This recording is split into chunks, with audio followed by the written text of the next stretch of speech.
How we use language says a lot about us. Back in 2007, when I was a rabbi in England, very early on in my rabbinic career, I had to face a bit of a crisis, which was the new Siddur. It had been 30 years. 1977 was the previous edition of the Reform Siddur, and it had now been 30 years since that Siddur had come out. And British society and the Jewish community, particularly the Reform Jewish community, had changed very dramatically, particularly in the use of language. For a very long time in the English language, the male included the female. And that made sense in a society, for example, where women couldn't have their own bank accounts. They had to have a bank account owned by their husband. The woman was subsumed into the man. Her identity, her very being, was subsumed into that of her male partner.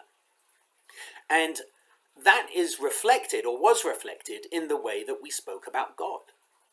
So the word Adonai, which really translates as my Lord, is a very gendered male term.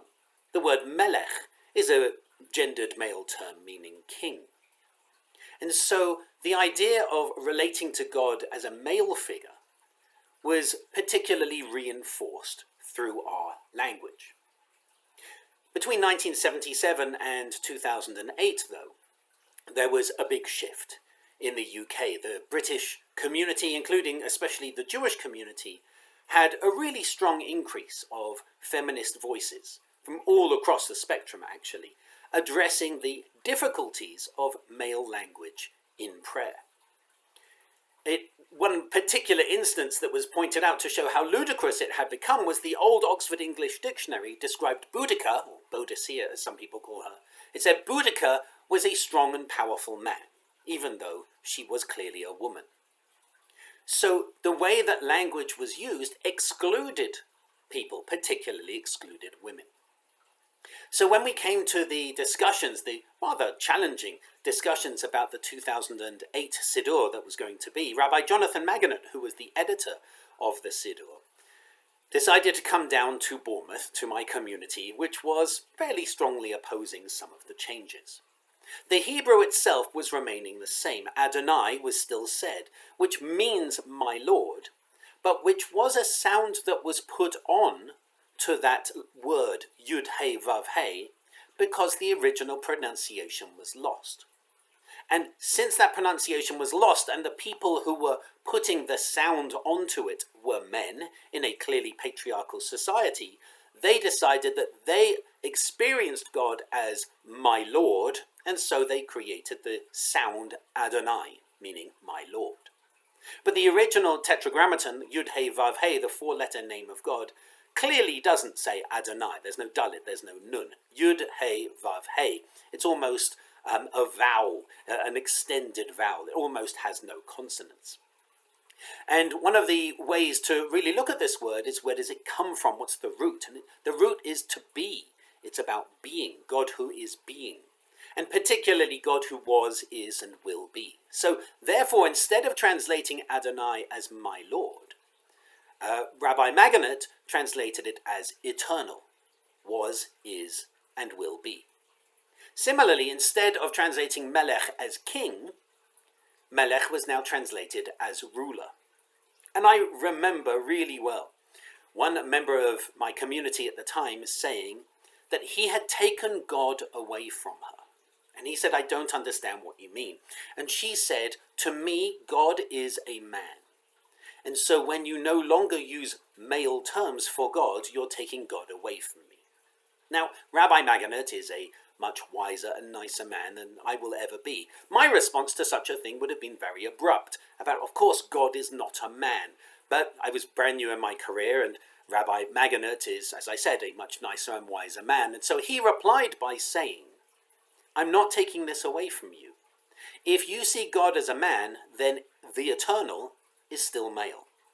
And if you see God as a man, then ruler is still male. He said, but it just opens up other possibilities, other ways of understanding God for those who don't see God as male. And it was a brilliant answer. I share this because of tomorrow's Torah study. Tomorrow's Torah study looks at the biblical verses that say that you shall teach this, the Exodus, to your sons. And very often we translate this away. We say, well, it doesn't mean sons, it means children. Teach it to your children. It can't only mean teach it to your sons. But there are some commentators, all male, it should be noted, there are some commentators who say, no, it really does mean sons. Actually, I should correct myself there. It's not all male. There is actually one female commentator who also says the same. And that's what we're going to be looking at. Because sometimes B'nai Hem, sons, means sons, and sometimes it means children. And I actually think this is a really important conversation for us to have. So I invite you to join us tomorrow in our Torah study. You can join us either in person or online, thanks to our wonderful OWL technology. We had some challenges with Zoom over the last couple of weeks. We're 99% certain we've got them fixed. And if not, there's a help button at the top of the Temple Beth Shalom website, and you can get in touch and they will help you. There'll be people who are there in real time who can help you. But we're pretty certain we've got it fixed now. So we encourage you to join us, either in person or on Zoom tomorrow morning, to look at teach it to your sons. What does it mean for the Torah itself, and what does it mean for us? How does it affect us, and how does gender play an important role in teaching and education, and indeed in the transmission of the Jewish tradition? So I hope you'll join me for that. I think it's going to be a fascinating discussion, as well as our Shabbat Shacharit service, and of course tonight our Kabbalat Shabbat service, which is our new member Shabbat and our board installation Shabbat as well. And the final thing, you have moments left. If you haven't let the office know yet, my Jewish mysticism course starts this Sunday, and we do encourage you to join us. If you haven't signed up yet, you probably need to join us on Zoom for that, because there may not be enough space in the room, because we've got lots of people coming. So we've got lots happening this weekend. Our new member Shabbat, board installation Shabbat. We've got our Torah study this weekend, which is all about gender and the role of gender. We've got our Shabbat Shacharit, and we've got our Jewish mysticism course as well. I really hope that you, male, female, and everyone else, regardless of gender, moving beyond gender, are able to join us in our wonderful community and in a wonderful celebration of our members and board, and indeed a celebration of Torah and Jewish mysticism this weekend. I wish you Shabbat Shalom.